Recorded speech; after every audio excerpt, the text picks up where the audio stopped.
சந்தனம் மணக்குது கற்பூரம் ஜொலிக்குது சந்தனம் மணக்குது கற்பூரம் ஜொலிக்குது கந்தகிரி கோயில் வந்தால் நன்மையெல்லாம் நடக்குது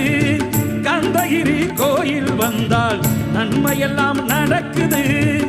சந்தனம் மணக்குது கற்பூரம் ஜொலிக்குது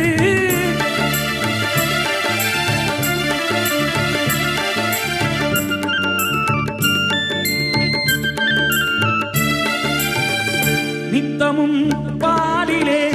நீராட்டுவோம் பச்சை நிறத்திலே பட்டாடை நாம் கட்டுவோம் நித்தமும் பாலிலே நீராட்டுவோம் பச்சை நிறத்திலே பட்டாடை நாம் கட்டுவோம் திருநீரின் தத்துவம்